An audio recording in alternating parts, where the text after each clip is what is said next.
I've mentioned quite a few times on the channel that I first moved to Japan to study gender and media, and while I'm no longer a scholar in the field, it still remains an important issue to me. June is Pride Month, and as an LGBTQ ally and someone who consumed a whole lot of BL in my teenage year, I thought this would be a good time to address the issue. My name is Michelle, you're watching Tokyo Pass 3, and today we're talking about yaoi, or boys love.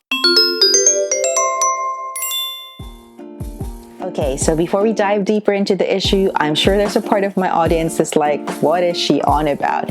So let's cover the basics. What is boys love? Boys love, or BL, is a genre of Japanese media that portrays homoerotic relationships between boys or men. In the English-speaking fandom, this is more commonly known as yaoi, or yaoi if you prefer the bastardized pronunciation. Hold up, I can't go on like this. I really have to point this out. If you love Japanese media, if you're a fan of this genre, then definitely invest in the correct pronunciation.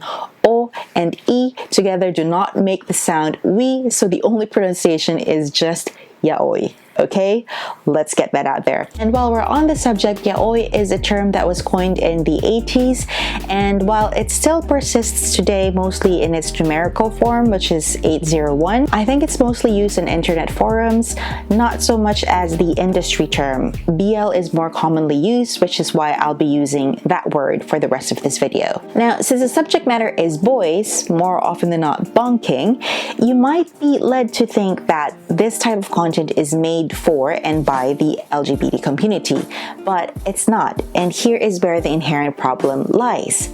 BL, for the most part, is created by women for women, and a good portion of those women identify as cis female or straight, including me. A woman who is into BL is called fujoshi, which means rotten woman, referring to her deviance in taste. Originally, it was a derogatory term, but over the years, women have appropriated it kind of like as a badge of honor for the kind of content they consume.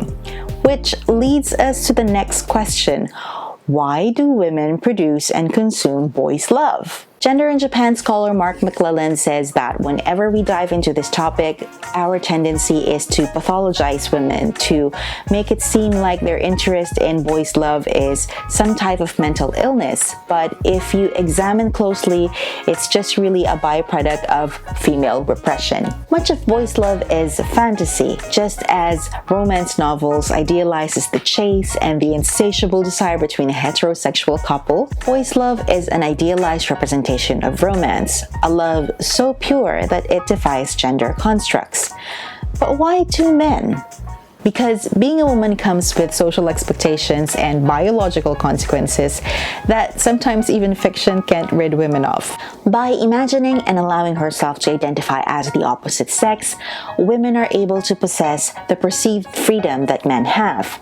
They can act on sexual desire without being labeled a slut, and there are no biological consequences like pregnancy. It allows women to move away from the notion of childbearing as a biological destiny. Boys love, therefore, acts as a safe space wherein women, as Matthew Thorne explains it, can indulge in the fantasy of loving a man, as an equal, free of predefined gender expectations. See, this is why BL is such a liberating experience for women. I know I felt that way when I was a heavy consumer many years ago. Not so much these days. This is also where boys love becomes problematic. At its worst, boys love becomes a manifestation of internalized misogyny. Just the idea of having a man so ideal, so perfect that the only other person who can match up is another man is problematic. It's reinforcing the hegemonic belief that women are inferior to men. Not to mention there are BL titles out there, especially the ones I consumed when I was younger, that portray women in a very negative light. Oftentimes, the roles of women in these stories are limited to bad mothers or jealous third parties who try to sabotage the relationship of these two men. Really, the sad thing is the poisonous ideas of patriarchy seep through our subconscious that they even show up in work that are supposedly by women for women, and we don't even realize it until much introspection. And the disservice doesn't end there.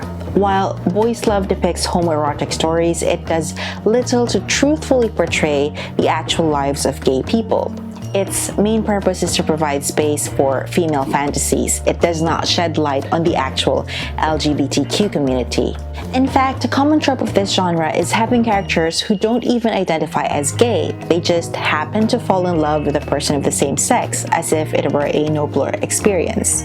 This is why there have been voices against Fujoshi claiming that BL is just fetishizing gay life. In fact, in 1992, gay activist Sato Masaki criticized the Fujoshi community for their voyeuristic tendencies, claiming that these women are just the same as dirty old men watching lesbian buffet.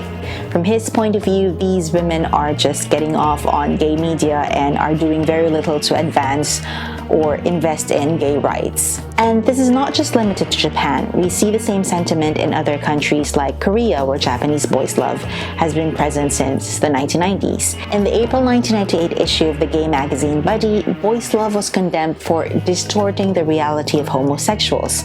Because, it only depicts beautiful men, and what about the others who are not necessarily beautiful? And yes, personally, I do believe that these arguments are valid and that there is a need for these issues to be addressed within the boys' love community. It was actually finding out how some people felt about it that made me realize the negative effects of the media I was consuming. So when I first decided to dive into fandom studies and I was trying to narrow the topic of my specialization, boys' love was a candidate, but after reading up on the literature, I realized that it was really female repression that I was interested in, and eventually that became the subject of my thesis. Going back to boys' love, I believe, yes, we have established that it can be harmful. It is a problematic genre both for women and the LGBTQ community.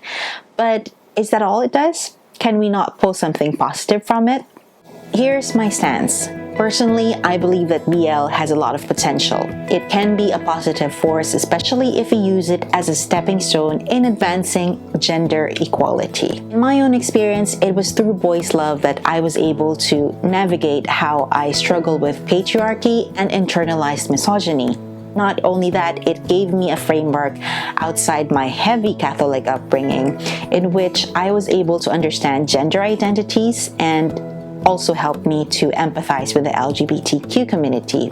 To put it simply, in my case, boys' love was fundamental in the making of a feminist and an LGBTQ ally. I do realize that not everybody would have the same journey. Boys' love, after all, is an escapist genre, and some people would prefer to stay in the fantasy. But here, I would also like to point out that boys' love is continuously evolving. It may have started as a by women for women genre, but we do know that a portion of its consumers are in fact LGBTQ. And the term fudanshi is also on the rise. Fudanshi being the male counterpart of boys' love consumers, and these comprise of both homosexuals and heterosexuals. As you can see, at its best, boys' love allows us room to explore gender identities wherever you may fall on the gender spectrum.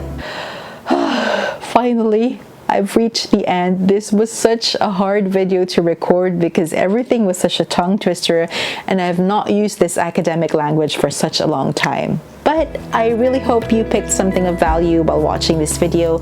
If you want to see the studies that I referred to, I'll put them in the description box so you can check them out. Pride Month may be ending, but I hope we continue to spread the message of love and equality. This has been Michelle for Tokyo Past 3. I'll see you again next time. Bye! I'm going to sleep now.